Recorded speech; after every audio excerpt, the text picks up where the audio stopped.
Good day, I'm Alfred Villamor, a grade 11 STEM student at Antipolo City Senior High School, and today we're going to talk about relations and functions that were introduced to you when you were in grade 8. After watching this video, you are expected to define relation and function, identify the domain and range of a given relation, and determine whether or not the relation is a function by identifying its type of correspondence. So are you ready? Let's start. There are many real-life situations that involve relationships where the value of one variable depends on the value of another variable. Let me show you one situation for this. Suppose an apple costs 10 pesos. If I buy 2 apples, I pay 20 pesos. If I buy 3 apples, I pay 30 pesos. If I buy 4 apples, I pay 40 pesos. If I buy 5 apples, I pay 50 pesos.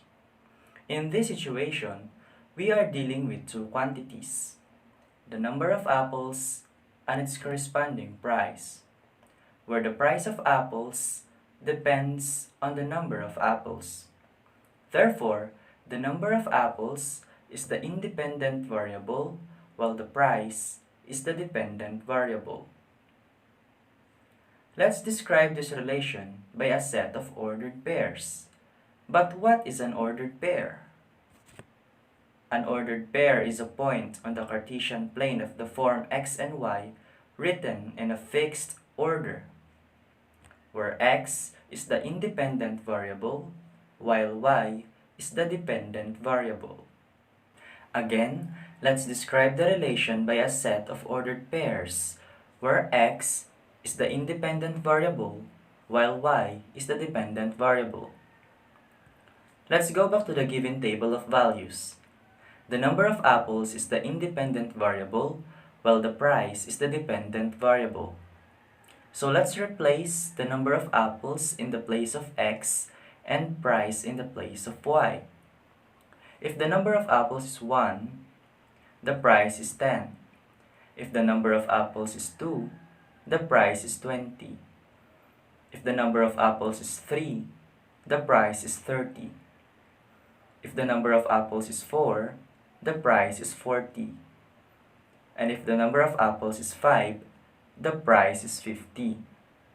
So we have described the relation by a set of ordered pairs. Again, this is a relation. Let's define this term. A relation is a set of ordered pairs. The following are examples of relation, simply because they are sets of ordered pairs. Sets of ordered pairs. Again, a relation is a set of ordered pairs. How about this one? Not a relation because it's a set of counting numbers. It's not a set of ordered pairs. Another one. Not a relation because it's a set of vowel letters, not a set of ordered pairs. Again, a relation is a set of ordered pairs. Let's proceed to domain and range. So we're going to find out how to determine the domain and range of a given relation. But let us first define these two terms. What is domain? The domain of a relation is the set of all first elements of the ordered pairs or the set of x values. These elements of the domain can be called inputs when compared to a function machine, while the range is the set of all second elements or y values.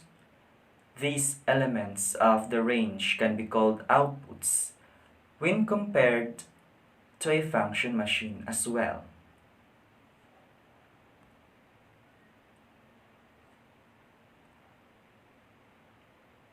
Example, give the domain and range of each relation. In number 1, the domain is the set of all the first elements, while the range is the set of all the second elements of the ordered pairs. In number 2, we have a table of values.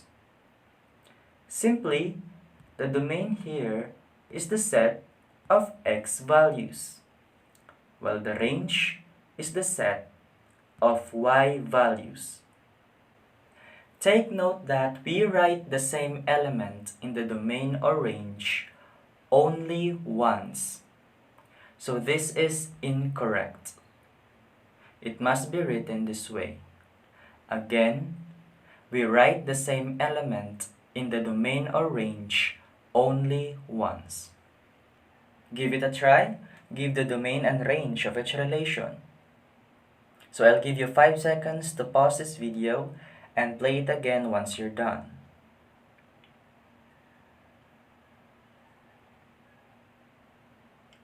So here are the answers.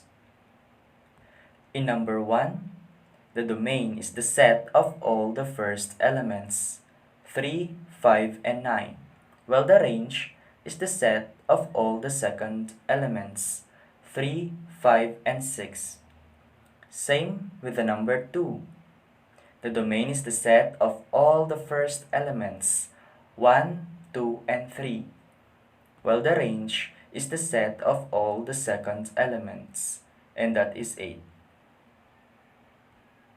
In number 3, we have a table of values. The domain is simply the set of x values, and that is 2, while the range is the set of all y values, and that is 5 and 6. Good job! We may now proceed to function, a special type of relation where every input has a unique output. But what is a function? A function is a relation or rule of correspondence in which each element of the domain corresponds to exactly one element of the range.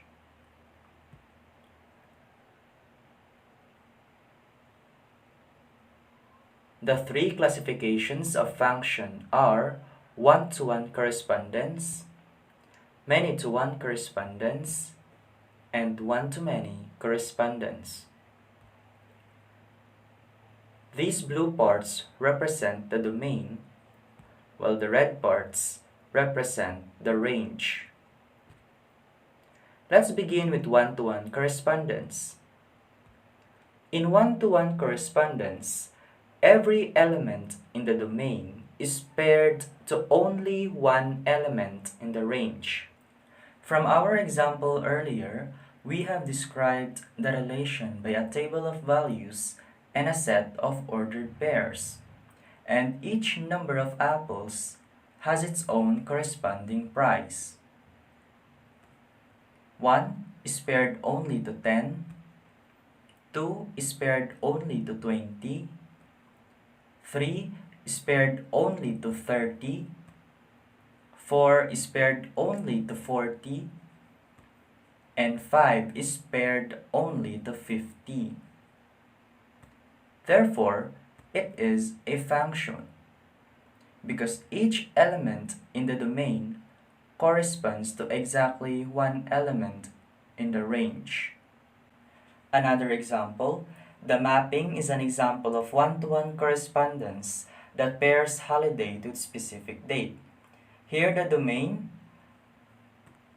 Christmas, New Year, Valentine's Day, and Independence Day, while the range, December 25, February 14, January 1, and June 12.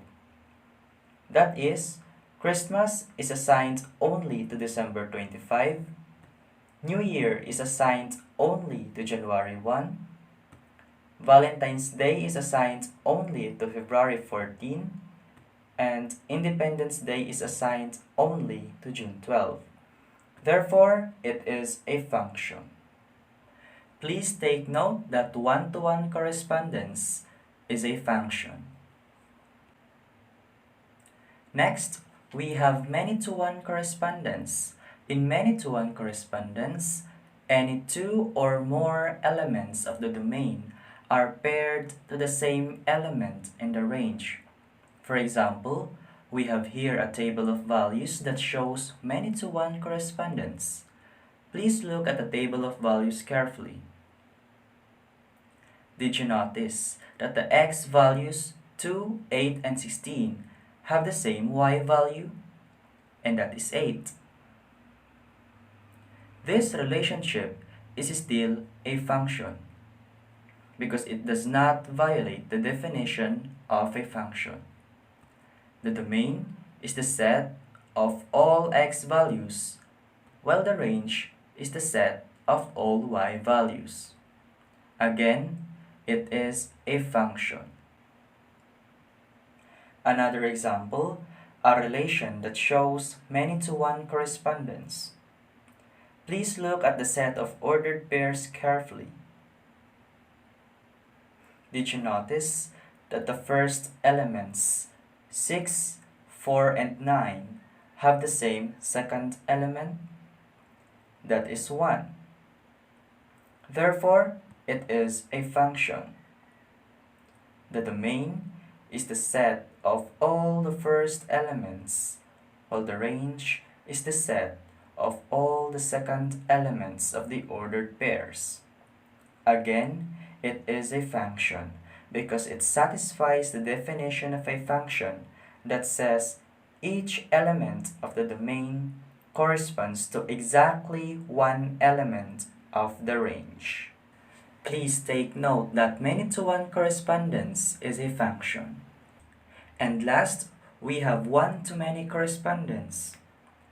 In one-to-many correspondence, each element of the domain is paired to any two or more elements in the range.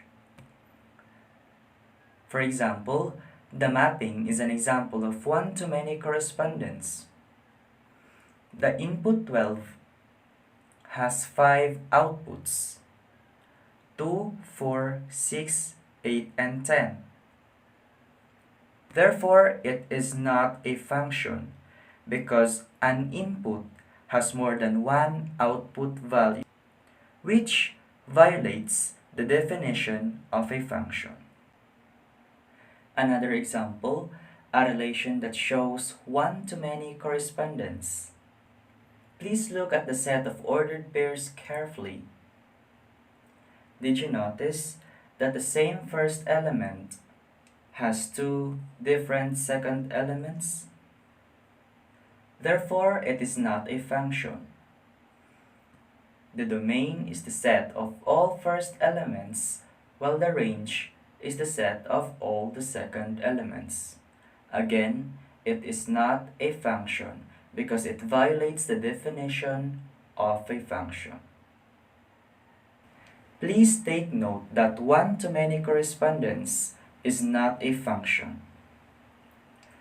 To be able to identify whether or not a given relation is a function, let's have the characteristics of a function. Number 1. Each element in domain X must be matched with exactly one element in range Y. This is one-to-one correspondence. Number 2. Two or more elements in X may be matched with the same element in Y. This is many-to-one correspondence. Number 3. Some elements in Y must not be matched with any element in X. One-to-one correspondence and many-to-one correspondence are functions, while one-to-many correspondence is not a function. Take note that we can represent functions in different ways.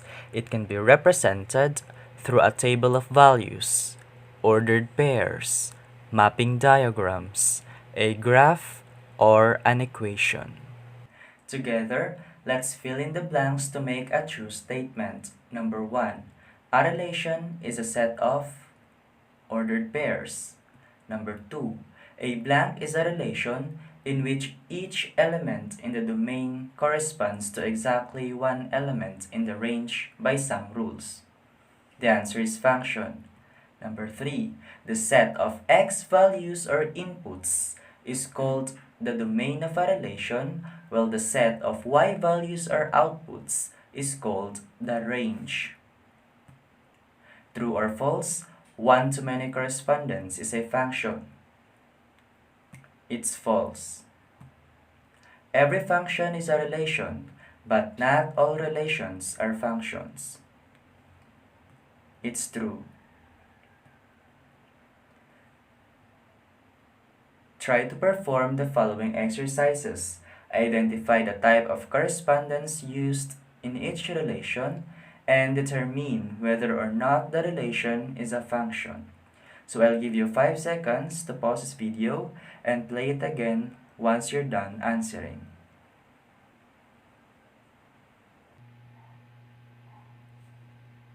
In number 1, 0 is paired only to 1, 1 is paired only to 0, and 3 is paired only to 5. This is an example of one-to-one correspondence. Therefore, it is a function. In number 2, it's a mapping diagram, and it's clearly shown that each element in the domain corresponds to a unique element in the range. It is also an example of one-to-one correspondence. Therefore, it is a function. In number 3, we have a table of values, and the x values 1, 0, and 5 have the same y value, and that is 3. This is an example of many-to-one correspondence. Therefore, it is a function. In number 4 is a mapping diagram. The element 5 is paired to 0 and 2. Same with the element 9. This is an example of one-to-many correspondence. Therefore, it is not a function. In number 5 is a table of values. The x values 2016 and 2018 have the same y value. This is an example of many-to-one correspondence. Therefore, it is a function.